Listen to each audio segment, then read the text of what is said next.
মায়েরা যেমন আমাদেরও বাবা মা আছে, ভগবানেরও বাবা মা আছে, মা সচিমা, বাবা জগন্নাথ মিশ্র। কিন্তু এই যে সচিমা, ভালো করে বিচার করে দেখবেন, সচিমার তো প্রথম গর্ভের ছেলে নিমাই নন।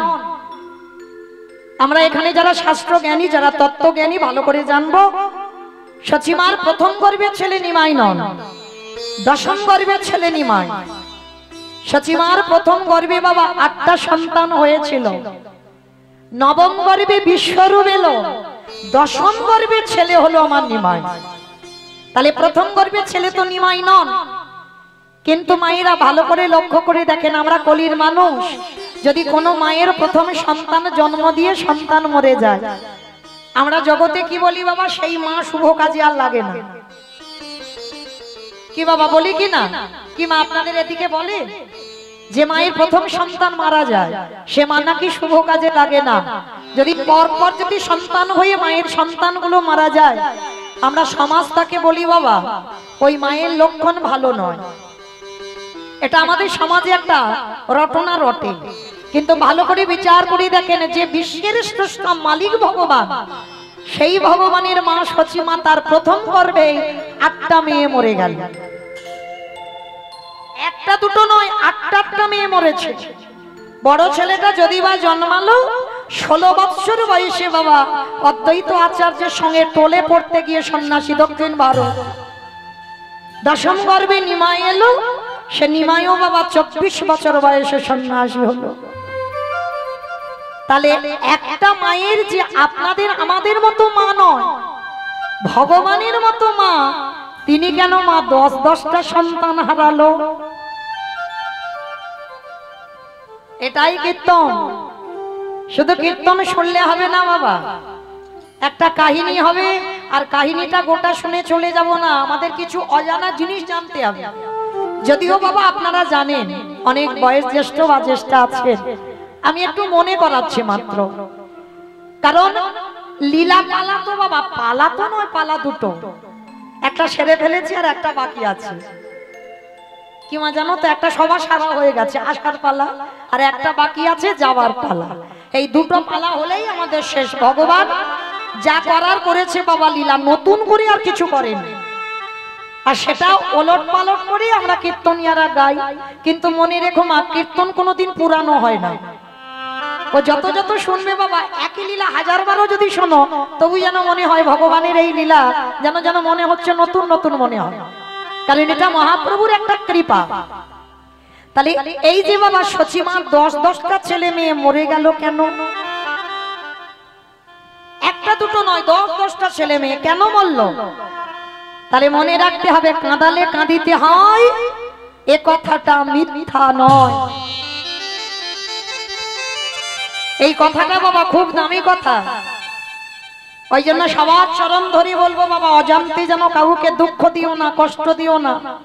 আর তুমি যদি কাউকে দুঃখ জ্বালা যন্ত্রণা দিয়ে রাখো, ও তোমার জীবনে বাবা রিটার্ন ফিরবেই ফিরবে।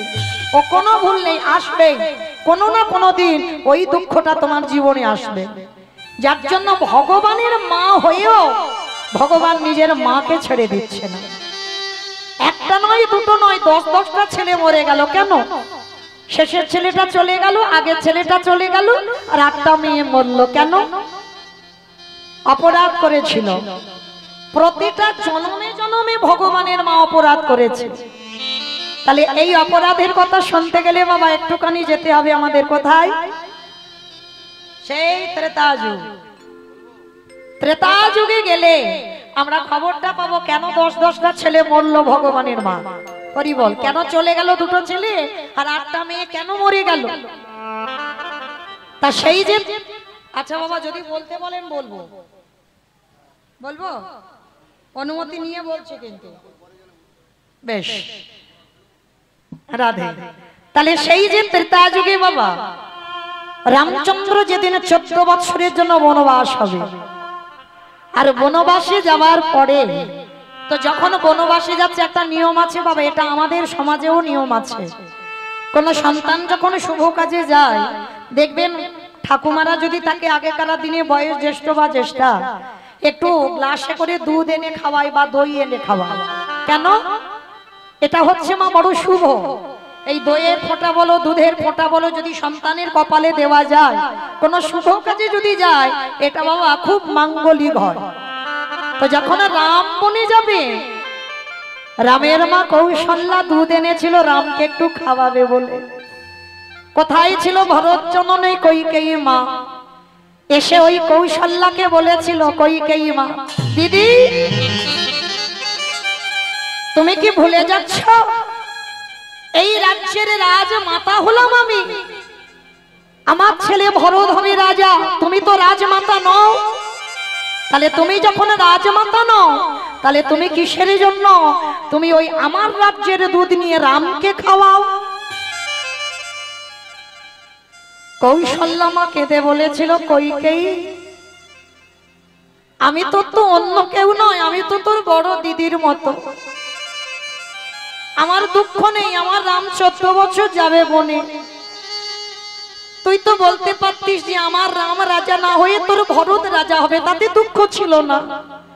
কিন্তু তুই কিসের জন্য আমার রামকে বনে দিলি? আর যদিও বা বনে দিলি, একটু দুধ খাওয়াতে চাইছি, তাও তুই দিবি না কেন? বলে না, রাজ্যের দুধটা তো আমি রাজমাতা, আমার অনুমতি কি নিয়েছ? রামকে যখন দিতে যাচ্ছে বাবা, কইকেয়ী মা পিছন থেকে সে দুধের বাটিটা নিয়ে দূর করে ফেলে। যখনই ফেলে দিয়েছিল, কৌশল্যা মা কেঁদে কেঁদে বলেছিল,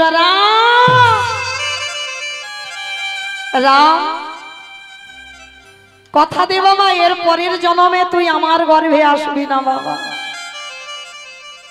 আসবি বটে, কিন্তু আমার গর্ভে নয়, তুই তোর বিমাতা কইকেয়ীর গর্ভে আসবি। তবে আসবি বটে বাবা, জীবনে কোনোদিন মাতৃ স্তনদুগ্ধ পান করবি না। সেদিন রাম প্রতিজ্ঞা করেছিল, আমি স্তনদুগ্ধ পান করব না। কিন্তু কৌশল্যা মা কেঁদে কেঁদে কইকেয়ীকে একটা অভিশাপ দিয়েছিল, কইকেয়ী আমি তো রামকে হারিয়ে 14 বছর কাঁদবো, পরে আবার রামকে ফিরে পাবো, কিন্তু আমি কথা দিলাম ওরে 14 বছরের পরে আমি রামকে কোলে পাবো, কিন্তু আমি রামের মা কৌশল্যা হয়ে তোরে করিলাম এই অভিশাপ, তোরে জন্মে জানা পুত্র হারাইতে হবে। আমি এই অভিশাপ হরি বল হরি বল অনেক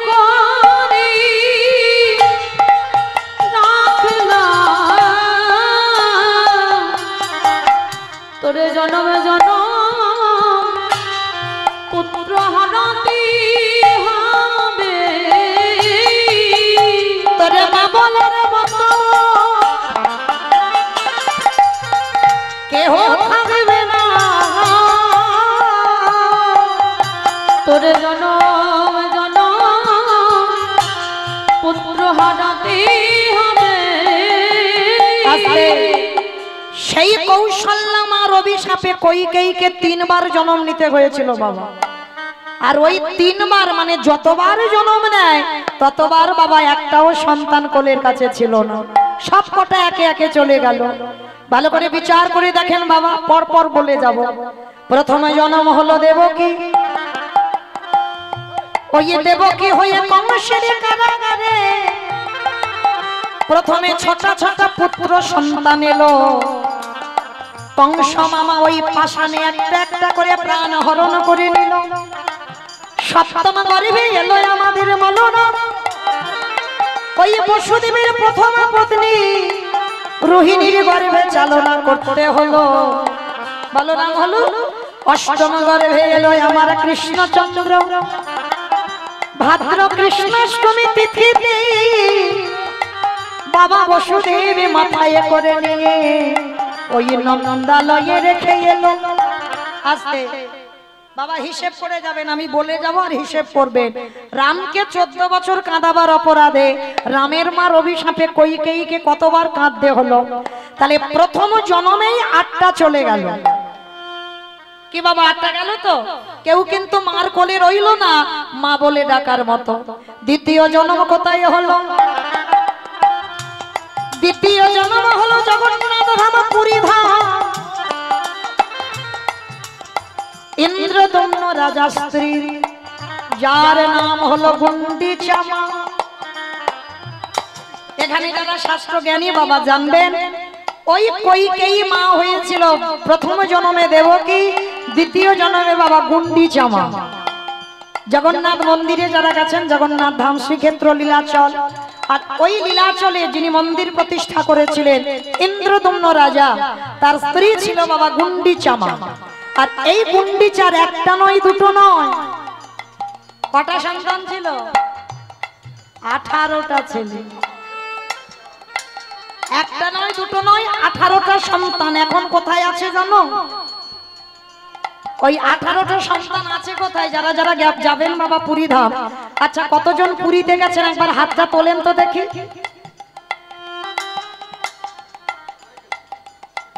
অনেকে গেছে, কিন্তু আবার এখনো অনেকে যাননি। কেন মা? 4 ধামের মধ্যে একটা ধাম আমাদের জগন্নাথ ধাম, উড়িষ্যা। অনেকে বাবা বদ্রীনাথ যেতে পারবো না, রামেশ্বর যেতে পারবো না, দ্বারকা যেতে পারবো না, কিন্তু কাছাকাছি খুব একটা তো দূরে নয় উড়িষ্যা পুরী ধাম। এই 4 ধাম করতে হবে বাবা। আমরা হিন্দু ধর্মের মানুষ হই, চেষ্টা করবেন যাদের অর্থ আছে অন্তত 4 ধামটা একটু মারাতে। কেমন? চরণ ধরে বলে যায়, কারণ যেতে গেলে আবার অর্থেরও একটু দরকার হয়। এই 4 ধাম বদ্রীনাথ, রামেশ্বর আর দ্বারকা, আর সব থেকে শেষ ধাম হচ্ছে আমাদের উড়িষ্যা পুরী ধাম, জগন্নাথ ধাম। মনে রাখতে হবে বাবা। আর এই জগন্নাথ ধাম দর্শন মানে তার 4 ধামের এক ধাম হয়ে যায়। তবে একটা কথা বলি মা, জগন্নাথ দেখবার আগে সবাইকে বলে রাখি, দুটো জিনিস আগে দেখতে হবে, তারপরে তোমার জগন্নাথ দেখায় ফল পাওয়া যাবে। এই দুটো জিনিস কি জানো? একটা হচ্ছে 18 নালা, আর আরেকটা হচ্ছে বাবা জগন্নাথের সামনেই আছে গরুর ধ্বস্তম্ভ। এই দুটো জিনিস তোমাকে আগে দেখতে হবে, বিশেষ করে 18 নালা। বাবা যারা টুরিস্ট বাসে যাবেন 18 নালার উপর দিয়েই কিন্তু যায়, কিন্তু বুঝতে পারি না বাবা এটাই 18 নালা। আমরা জগন্নাথ দেখে তারপরে 18 নালায় ঘুরতে আসি, কিন্তু না। হ্যাঁ, কিন্তু বাবা ওই যে বাসে করে চলে যাচ্ছে, কেউ জানতে পারছি না যে ওটা 18 নালা। কিন্তু সবাইকে আমি বলে দিয়ে যাই, যখন যাবেন অবশ্যই করে 18 নালা দর্শন করবে। কেন? ওই 18 নালার একটা মাহাত্ম্য আছে। আবার বললে বাবা দেরি হবে, তখন আমি কোথায় যাব? এইটা কিন্তু গৌরচন্দ্রিকা নয়।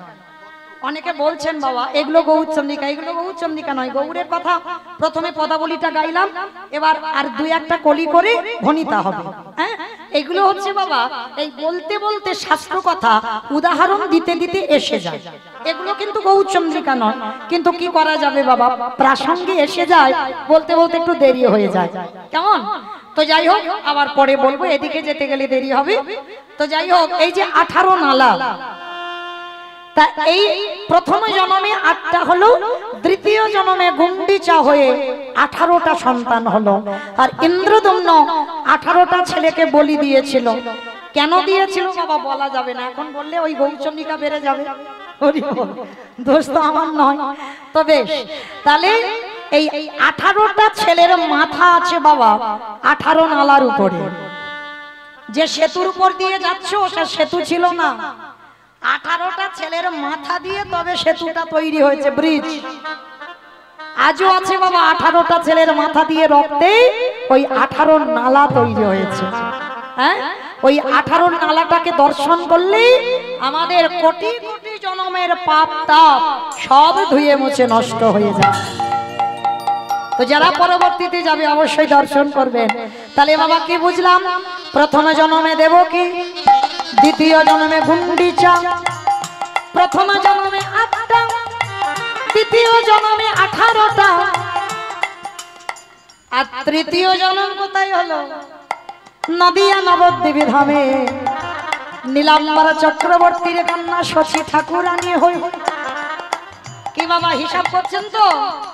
রামকে 14 বছর কাঁদানোর অপরাধে কৌশল্যার অভিশাপে কিরকম ডবল হচ্ছে দেখো। আর আপনারা এই যে শুনলেন ওই নবদ্বীপে শচী মা হয়ে প্রথমে 8টা সন্তান মারা গেল, দ্বিতীয় জন্মে নবম গর্ভে গেল বিশ্বরূপ।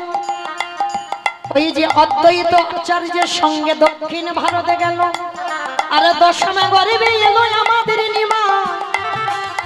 আর 24 বছর বয়সে সেই নিমায়ে শচী মাকে কাঁদিয়ে সারা জীবনের মতো সন্ন্যাস নিল। তাহলে কটা হারালো মা? 8টা, 18টা, 10টা, কত হলো? একটু হিসেব করে বলো, কেউ বলতে পারছো না? 36। সে যাই হোক, আপনারা গণনা করে নেবেন, আমি আর অত গণনা করতে পারছি না। তাহলে বাবা 8টা, 18টা, 10টা, তাহলে বিচার করে দেখেন, কাঁদালে কাঁদিতে হয় এ কথাটা মিথ্যা নয়। যার জন্য ভগবানের মা হয়ে আজকে 10টা সন্তান হারাতে হলো। তাহলে আমরা ভালো করে ভেবে দেখেন বাবা, পা ফেললেই তো অপরাধ। ভগবান নিজের মাকে ছেড়ে দেয়নি, মহাভারতে গান্ধারীকে 100 ছেলে হারাতে হলো, হয়নি বাবা? কেন? একটা মাকড়সার ডিমকে টিপে মেরেছিল। যে নাম চতুর্মুখী ব্রহ্মা 4টি বদনে সমাপ্ত করতে পারেন না, যে নাম গ্রন্থের রাজা শ্রীমদ্ ভাগবত গ্রন্থ, জগতে যত যত গ্রন্থ আছে বাবা, 18টা পুরাণ, যা যা গ্রন্থ আছে পৃথিবীতে, গ্রন্থের রাজা হচ্ছে শ্রীমদ্ ভাগবত। আর এই শ্রীমদ্ ভাগবত গ্রন্থ যিনি রচনা করেছিলেন তিনি ছিলেন ব্যাসদেব। এই ব্যাসদেবেও বাবা একদিন মনে মনে অহংকার করেছিল যে ভগবানের লীলা আমি 7টা খণ্ডে শেষ করে দেব। ভালো করে শুনবেন বাবা, ব্যাসদেবের মতো ব্যক্তি তিনি সিদ্ধান্ত নিল ভগবানের যত যত লীলা আমি 7টা খণ্ডে শেষ করে দেব। তা আমি বর্ণনা করব, লিখবে কে না? দুর্গার বড় ছেলে গণেশ। আর এই সিদ্ধান্তটা নিয়ে মনে মনে ভাবলেন ভাগবত যখন রচনা করব তাহলে একটা কাজ করা হোক, একটু স্নান করি, আমি সুস্থ হয়ে তারপরে আমি বলবো, আর দুর্গার বড় ছেলে গণেশ লিখবে।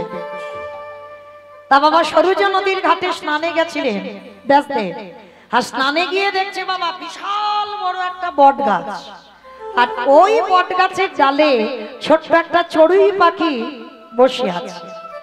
ভালো করে অনুভব করবেন মা, এ কথাটা বড় চেতনার কথাটা। কেন বলছি একটু পরে বুঝতে পারবেন। তা ব্যাসদেব স্নানে নামবে, হঠাৎ দেখে না পাখিটা একবার করে জলে পড়ছে আর একবার করে জল থেকে উঠে ডালে বসছে। তা ব্যাসদেব দাঁড়িয়ে দাঁড়িয়ে দেখলো পাখিটা একবার করে পড়ে আর একবার ডালে বসে। অনেকক্ষণ পরে জিজ্ঞাসা করছে ব্যাসদেব, চড়ুই অচড়ুই, অনেকক্ষণ ধরে তোকে লক্ষ্য করছি, তুই একবার করে জলে পড়িস আর একবার ডালে বসিস। হ্যাঁ রে চড়ুই, সত্যি করে বলতো তোর শরীরে কি কোনো জ্বালা যন্ত্রণা ব্যাধি হচ্ছে, যেটা সইতে না পেরে তুই একবার জলে পড়ছিস একবার ডালে বসছিস?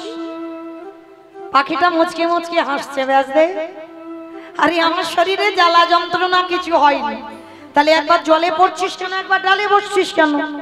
বলে জানো ব্যাসদেব, আমি মনে মনে সিদ্ধান্ত নিলাম, এই যে দেখতে পাচ্ছ এই যে বড় নদীর জল আছে, এই জলটাকে আমার ছোট্ট চঞ্চুতে করে। বাবাটাকে চঞ্চু মানে কি? হাত। হাত চঞ্চু মানে হাত, ঠোঁট। বেশ, চঞ্চু মানে ঠোঁট। তা চড়ুই পাখিটা ব্যাসদেবকে বলছে, ব্যাসদেব আমি সিদ্ধান্ত নিলাম আমার এই ছোট্ট চঞ্চুতে করে, মানে আমার ঠোঁটে করে সরযূ নদীর জলটাকে তুলে বটগাছের পাতায় রেখে আমি সরযূ নদীর জলটাকে শুকনো করে দেব। কে বলছে? মা একটা ছোট্ট চড়ুই পাখি। তা ব্যাসদেব শোনা মাত্র খিলখিল করে উঠেছে, পাখি এই পাখি শোন, শুধু আজকের কেন, এ জনম কেন, এইভাবে যদি তুই কোটি কোটি জনম ধরে চেষ্টা করিস তথাপি কোনদিন তুই এই সরযূ নদীর জলটাকে তুই শুকাতে পারবি না। বলে কেন পারবো না? বলে আরে ভালো করে তাকিয়ে দেখ, মাগো ছোট্ট ওই ঠোঁটে করে জলটা তোলে, বট গাছের পাতায় রাখে, আর পাতা দিয়ে গড়িয়ে আবার নদীতে পড়ে যায়।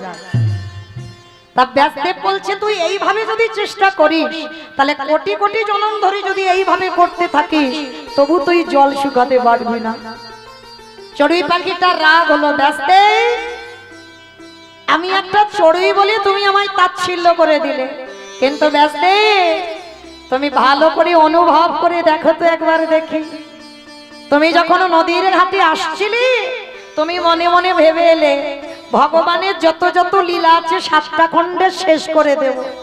তাহলে তুমি যদি একটা মনুষ্য কুলে জন্ম নিয়ে ভগবানের অনন্ত কোটি নাম শেষ করতে পারো, তাহলে আমি একটা পক্ষী কুলে জন্ম নিয়ে আমি কেন আমার ঠোঁটে করে জল তুলে আমি সরু জোরে জলটাকে শুকাতে পারবো না? চৈতন্য হলো ব্যাসদেবের, তাই তো এ পাখি হতে পারি, এর এত জ্ঞান এত চৈতন্য এলো কি করে? করজোর করে ব্যাসদেব প্রশ্ন করলো, চড়ুই সত্যি করে বলো তুমি কে? চড়ুই পাখিটা থাকতে পারলো না বাবা, নিজে সকার রূপ ধারণ করলো। ওই চড়ুই পাখিটা কে ছিল জানো? দেবর্ষি নারদ, মানে ব্যাসদেবের গুরুদেব। এই জায়গায় মনে রাখতে হবে বাবা, শিষ্য যদি কুপথে চালিত হয়, গুরুদেবের কর্তব্য শিষ্যের যে কোনো উপায়ে বাবা সৎ পথটা দেখানো। কারণ একটু আগে তো ব্যাসদেবের মনে অহংকার জন্মেছিল, আর সেই অহংকারটা গুরুদেব নারদ মুনি চড়ুই পাখি হয়ে আজকে সেই অহংকারটা চূর্ণ করে দিল। ব্যাসদেবের সামনে দাঁড়িয়ে নারদ বললে, ব্যাসদেব শুধু এ জন্মে কেন, শুধু তুমি বলে নয়, পৃথিবীতে যত যত মনুষ্য জাতি জন্মগ্রহণ করবে আমার ভগবানের লীলা সমাপ্ত করবার অধিকার আমার ভগবান কাউকে দেয়নি। নিতাই গৌর প্রেমানন্দে হরি বল, হরি বল, হরি বল। তাহলে আপনারাই বলেন বাবা, ব্যাসদেবের মতো ব্যক্তি তিনি পারলেন না, আর আমার মতো একটা সামান্য কলির হতভাগ্য যে ভজন সাধন কোনটাই জানে না বাবা, যে জানে না কি করে গোবিন্দ সেবা দিতে হয়, যে জানে না কি করে গোবিন্দ চরণে তুলসী দিতে হয়, সে কি করে গাইবে বাবা আজকের লীলা? তবে পারি আপনাদের মতো সাধুগুরু বৈষ্ণবদের পদধূলা যদি একটু কিঞ্চিত শিরোধার্য হয়, পিতামাতার আশীর্বাদ যদি থাকে, গুরু গোবিন্দের কৃপা যদি থাকে, তাহলে কিঞ্চিত পরিবেশন করব। তবে আশীর্বাদ করেন এই ভগবানের নাম বলতে বলতে যেন ইহ নদী হতে ইহ জগৎ হতে একদিন যেন পর জগতে চলে যেতে পারি। নিতাই গৌর হরি বল, হরি বল, হরি বল। তাহলে চলেন বাবা, আজকের একটুখানি হলেও বাবা আমার গৌরের কথা বলতে হবে, কম হলেও বলতে হবে। কেন? কারণ বাবা আমার গৌর যদি না আসতো, রাধা কৃষ্ণের প্রেম তত্ত্ব কে জানতো? যেমন অদ্বৈত আচার্য গোসাই যদি নাম আসতো, গৌরকে আনতো না। আর গৌর যদি নাম আসতো, আমরা রাধা কৃষ্ণের যত যত লীলা শুনি আমরা কেউ কি শুনতে পারতাম? তাহলে আমরা কলির মানুষ, ভালো করে ভেবে দেখেন, সত্যতে নারায়ণ, ত্রেতাতে রাম, দ্বাপরে কৃষ্ণ, কলিতে হলো গৌরাঙ্গ। তাহলে আমাদের ঘরের ছেলে হচ্ছে গৌরাঙ্গ, আর গৌরকে বাদ দিয়ে যদি বাবা সেই বৃন্দাবনের কৃষ্ণকে বাবা আগে ডাকি, তাহলে আমার গৌরকে অপমান করা হবে না?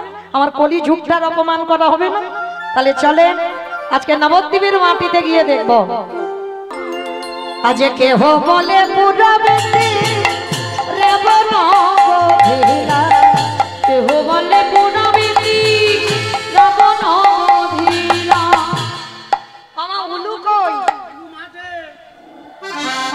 কেহ বলে পুরাবেতে রাবণ বধিলা, কেহ বলে পুরাবেতে আমার গোনারি, গোনা গোনা গোনা গোনারি,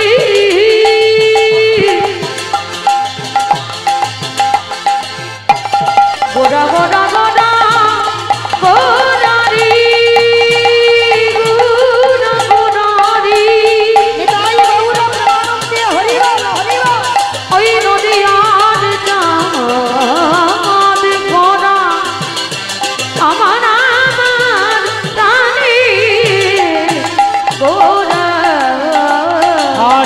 ভুবনে পুনাবেতে রাবণ বধিলা আজি গোলকের বৈভব লীলা প্রকাশ করিলা এই গোলকের বৈভব লীলা প্রকাশ করিলা ওই গোলকের বৈভব লীলা প্রকাশ করিলা সেই রাধারে ভাবে রে গোড়ায় অবতার সেই রাধারে ভাবে রে গোড়ায় অবতার হরে কৃষ্ণ নামে গৌর করিলা প্রচার হরে কৃষ্ণ নামে গৌর করিলা প্রচার ওই হরে কৃষ্ণ নামে গৌর করিলা প্রচার এইবার লীলা প্রকাশ হলো এইবার লীলা প্রকাশ হলো এইবার লীলা প্রকাশ হলো এইবার লীলা প্রকাশ হলো গোলকের বৈভব লীলা প্রকাশ করিলা এই গোলকের বৈভব লীলা প্রকাশ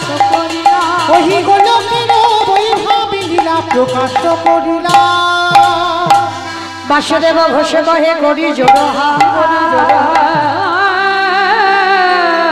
ওগো জেগে গো সেই কৃষ্ণ সেই তো জগন্নাথ সেই তো জগন্নাথ আহা বাসুদেব ঘোষে কাহে এইবারে লীলা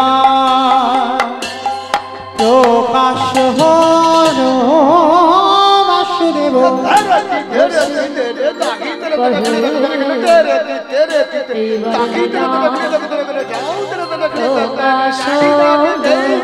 বাসুদেব ঘোষে কহে এইবারে লীলা প্রকাশ বাসুদেব ঘোষে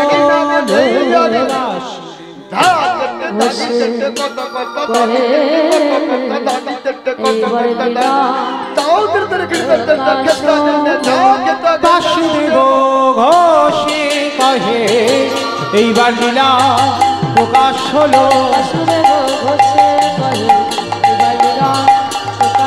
আরে বাসুদেব ঘোষে কহে এইবার লীলা প্রকাশ হলো এইবার লীলার প্রকাশ লরে ভগবাসুদেব ঘোষে কহে জানি তাই চলুন এবার আমরা সবাই যাব মধুমাস ধাম বৃন্দাবন ধাম ততক্ষণ যখন ছিলাম সবাই মিলে একবার দেখি প্রেম সে বলেন তো গৌর সুন্দরী কি জয় নবদ্বীপে ধামে কি জয় শশীর নন্দনে কি জয় ধ্বনিটা হলো কি জয় এটাও জয় বাবা হাত উঠছে না কেন মাঝে মাঝে ধসে ধসে যাচ্ছে কেন আমাইরা লজ্জা ঘৃণা ভয় তিন থাকতে গৌর গোবিন্দ নয় হাত তুলতে হবে আমার নিতাই চাঁদ গৌর চাঁদ সর্বদাই হাত দুটো তুলে আছে হ্যাঁ আত্মনিবেদন কই দেখি সবাই একবার পিছন থেকে একবার হাত দুটো তোলো তো দেখি সবাই আমার দাদা ভাই বাবা ঠাকুর ভাইরা যারা আছেন চরণ ধরে বলছি সবাই একসঙ্গে আবার ধসে যায় কেন তোলো সবাই বলো গৌর সুন্দর কি জয় নবদ্বীপে ধামে কি জয় সচির নন্দন কি জয় কৃষ্ণ প্রিয়া কি জয় নিতাই চাঁদ কি জয় ভক্ত বৃন্দ কি জয় হরিবাসন ধাম কি জয় সাধুগুরু বৈষ্ণব জয় আপন আপন গুরুচরণ জয় কমিটি ভাই সব জয় হরিনাম যজ্ঞ কি জয় মহাপ্রসাদ কি জয় আজকের আনন্দ কি জয় নিতাই গৌর প্রেম হরি আমা এটা আমার জন্য নয় তোমাদের জন্য সকাল থেকে কেউ বলতে পারবে যে ভগবানের চরণে আত্মনিবেদন করেছি কেউ করেন তাহলে এই যে আত্মনিবেদন হয়ে গেল এ তো সুদে আসলে বেড়ে যাবে গো পাপ যেমন সুদে আসলে ডবল হয় পূর্ণ সুদে আসলে ডবল হয় তো চলো এবার একটা ভজন গাইতে গাইতে যাই বৃন্দাবন তবে আজকে আমার দাদা ভাইদের বাবাদের আদেশ শিরোধার্য করে আমার উপরে যে লীলার দায়িত্ব দেওয়া হয়েছে আজকে সেই লীলা আস্বাদন হবে কৃষ্ণ ভক্ত সুদামা আজকে আমরা আস্বাদন করব কৃষ্ণ সখা সুদামা ভাগবতের অধ্যায়ে আপনারা যারা ভাগবত পড়েছেন অবশ্যই পাঠ করেছেন সুদামা চরিত্র প্রহ্লাদ চরিত্র ধ্রুব চরিত্র অম্বর ঋষির চরিত্র কারণ মনে রাখতে হবে বাবা একটা কথা বলি পরীক্ষিত রাজা, এটা খুব শোনা দরকার। পরীক্ষিত রাজা 7 দিনের আয়ু নিয়ে বসেছিল ভাগবত শুনতে। তো পরীক্ষিত রাজাকে বলেছিল তোমাকে মুক্তি পেতে গেলে ভগবানের লীলা শুনতে হবে, ভগবানের কৃষ্ণ লীলা শুনতে হবে। তা পরীক্ষিত রাজা বসেছেন ধুলার পরে, আর ব্যস্তে বসেছেন বাবা হরি বল সুখদেব গোস্বামী, আকমার ব্রহ্মচারী প্রভুপাদ শীল ও সুখদেব গোস্বামী, তিনি বসেছেন বাবা ব্যাসাসন। তা ব্যাসাসনে বসে প্রথম থেকে 5 দিন হয়ে গেছে শুধু ওই ভক্তদের চরিত্র বলে যাচ্ছে, মানে ধ্রুব চরিত্র, প্রহ্লাদের চরিত্র, অম্বরীশের চরিত্র, পরপর ভক্তদের কথা বলে যাচ্ছে। 5 দিন হয়ে গেল, 7 দিন আয়ু। তা পরীক্ষিত রাজা থাকতে না পেরে প্রশ্ন করেছিল, হে গুরুদেব, আপনি বললেন কৃষ্ণ লীলা শুনলে মুক্তি পাওয়া যায়, তা আপনি তো শুধু ভক্তদের কথা বলছেন।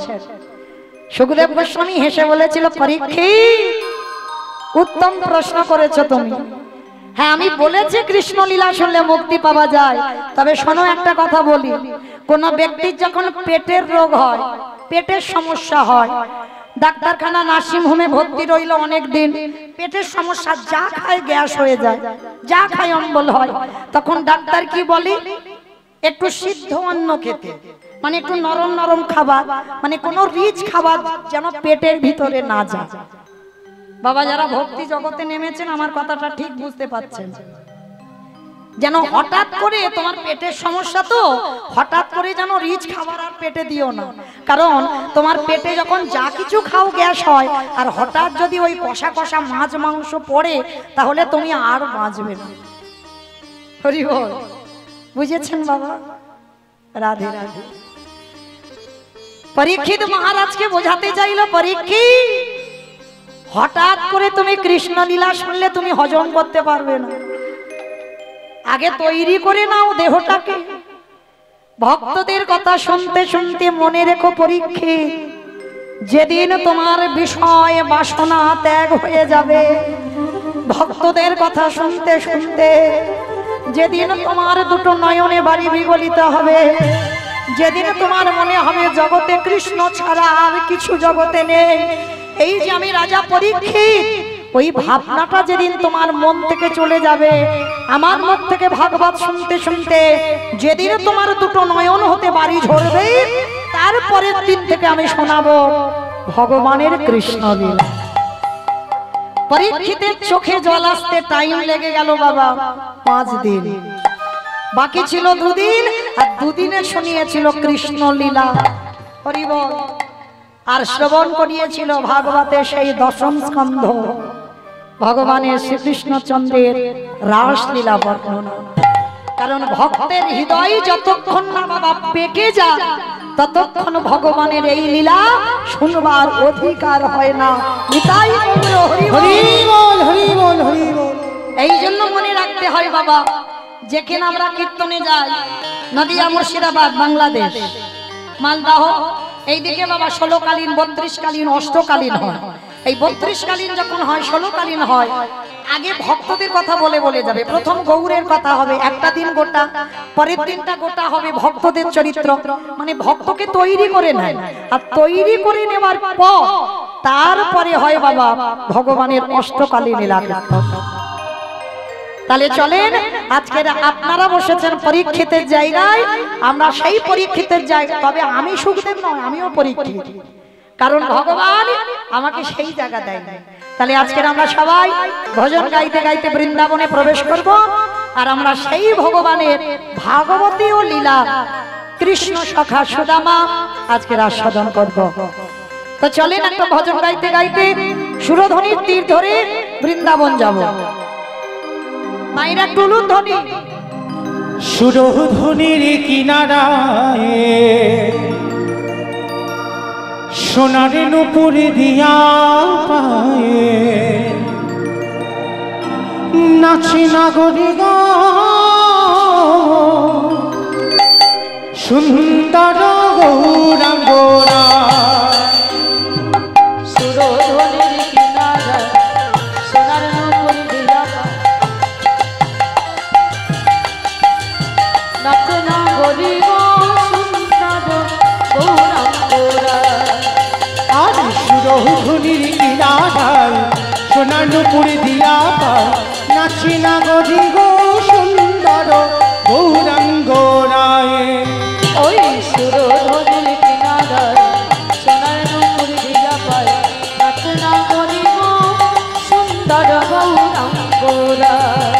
ও নাচে সুন্দর নাচে সুন্দর ও নাচে সুন্দর গৌরাঙ্গ রায় না গরি গো সুন্দর গৌরাঙ্গ রায়।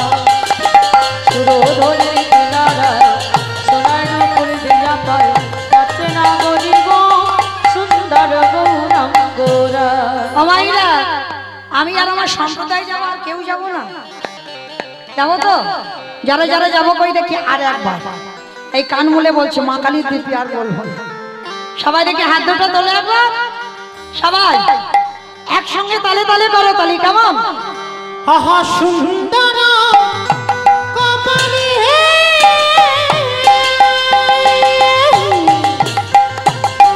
সুন্দর তিলক সুন্দর কপালি সুন্দর তিলক আহা সুন্দর খান আহা সুন্দর খান আহা সুন্দর খান নাম বলি গায় না গরি গো সুন্দর নিতাই গৌর হরি বল, হরি বল, হরি বল। ওই সুরধরের কিনারায় সোনার নুপুর দিয়া পায় নাচে না গরি গো সুন্দর গৌরাঙ্গ রায়। বলো রাধে রাধে রাধে রাধে জয় জয় শ্রী রাম। রাধে রাধে রাধে রাধে জয় জয় শ্রী রাধে। বলো রাধে রাধে রাধে রাধে জয় জয় শ্রী রাম। রাধে রাধে রাধে রাধে জয় জয় শ্রী রাধে। আমার একটু রাধা নাম বলছো, শরীর টানছে না? আমার একটু রাধা নাম হবে না? হবে তো? আমরা জপের মালাতে বাবা সকাল থেকে যারা জপ করেছি জানা হয়েছে এই রাধা শব্দটা একবার উচ্চারণ করলে বাবা হাজার হাজার গুণ পূর্ণ সঞ্চয়। রাধা শব্দটা এমন, কই দেখি তোলে দেখি সবাই হাত একবার। রাধে রাধে রাধে রাধে জয় জয় শ্রী রাম। রাধে রাধে রাধে রাধে জয় জয় শ্রী রাধে। বিশ্বভানু দুলারি রাধে রাধে রাধে ভানু দুলারি রাধে রাধে রাধে। শ্যাম প্যারি রাধে রাধে ও রাধে শ্যামা প্যারি রাধে রাধে রাধে। রাধে রাধে রাধে রাধে জয় জয় শ্রী রাম। ও রাধে রাধে রাধে রাধে জয় জয় শ্রী রাধে। ও বলো জয় জয় শ্রী রাম। জয় জয় শ্রী রাধে। ও বলো জয় জয় শ্রী রাম। ও জয় জয় শ্রী জয় রাধে। জয় শ্রী রাম। प्रेम से बोलो राधा रानी की। হ্যাঁ এদিকে আওয়াজ কি হলো? কালকে তো কি সুন্দর করলে, আজকের এত কমে গেল কেন আওয়াজ? একটু জোরে জোরে দাও, বলো রাধা রানী কি জয় বৃন্দাবনেশ্বরী কি জয় যমুনা মাইয়া কি জয় নন্দ গাম কি জয় কোচা গাম কি জয় দর্শনম কি জয় ভক্তবৃন্দ কি জয় হরিবাসর ধাম কি জয় সাধু গুরু বৈষ্ণব কি জয় আপন আপন গুরু চরণ কি জয় কমিটি ভাই সভা কি জয় হরিনাম যজ্ঞ কি জয় 24 প্রহর কি জয় মহাপ্রসাদ কি জয় আজকের আনন্দ কি জয় নিতাই গৌর প্রেমানন্দে। পৌঁছে গেলাম আমরা সবাই বিষয়